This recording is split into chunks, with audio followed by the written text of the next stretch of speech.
প্রযোজনায় চলে যাই আলোর পথযাত্রী।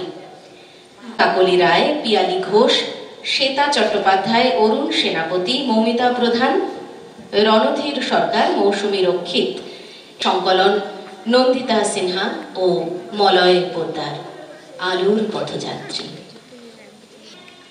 বৃদ্ধ মানুষটি আলো দেখতে চায় না, আলো তার সহ্য হয় না, সে চায় অন্ধকার। ঘুটঘুটে অন্ধকারে সে স্বস্তি বোধ করে। বৃদ্ধটি আলো সহ্য করতে পারে না বলে দিনের বেলা ঘুমের রাজ্যে পাড়ি জমায়। দিন শেষে নিজের শহরটার জন্য তার মন কেমন করতে থাকে। সে বিদায় নেয় ঘুমের রাজ্য থেকে, আবার ফিরে আসে তার প্রিয় শহরে। বৃদ্ধটি যে শৈশব থেকে আলো সহ্য করতে পারতেন না তা কিন্তু নয়। জন্মের পরে সে গভীর বিস্ময়ে দেখেছিল সূর্যকে। আলোর স্পর্শ কত ভয়াবহ করে তুলতে পারে মানুষের জীবনকে। এদের যুগে সূর্য উষা, সবিতা, জগৎ পোষক নামে চিহ্নিত। সূর্য হিরণময় পাত্র।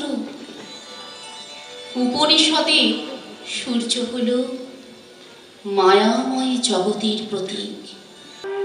ভালোই হয়েছে প্রভাত এসেছে মেঘের সিংহ বাহনে। প্রদোষের ছায়া তলে হারাইছে দিশা, সম্মুখে আসিছে ঘিরে নিরাশার নিশা।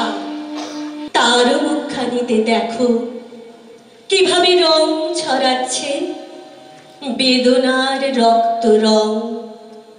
তারা নিজেরাও জীবন ভরে দেখেছেন আলোর প্রচন্ড, প্রকট, তীব্র, ক্ষমাহীন ধ্বংসাত্মক ক্ষমতা। তাদের পূর্বপুরুষদের কাছ থেকে জেনেছেন নিজেদের জীবনযাত্রাকে আলোকিত করে তুলতে গিয়ে এই পৃথিবীর কত সভ্যতা, কত শহর পুরোপুরি নিশ্চিহ্ন হয়ে গেছে। বয়স্ক মানুষেরা সেসব বৃদ্ধদের নিষেধ মেনে নিলেও তাদের বিরোধিতা করল শহরের শিশুরা। শিশুদের এই স্পর্ধায় প্রথমে বিস্মিত, পরে ক্রোধে অন্ধ হয়ে উঠলেন বৃদ্ধরা। সব অবাধ্য শিশুর চোখ বেঁধে দেওয়া হলো কালো কাপড়ে, সারা শরীর আষ্টে পৃষ্ঠে বেঁধে ফেলা হলো শৃঙ্খল দ্বারা। শহরের মানুষজন চিন্তিত হয়ে ওঠে এই ভেবে যে দীর্ঘদিন আলো দেখতে না পাওয়ার শোকে শিশুগুলো হয়তো মারাই পড়বে। কিন্তু তাদের সান্ত্বনা দেন বৃদ্ধরা।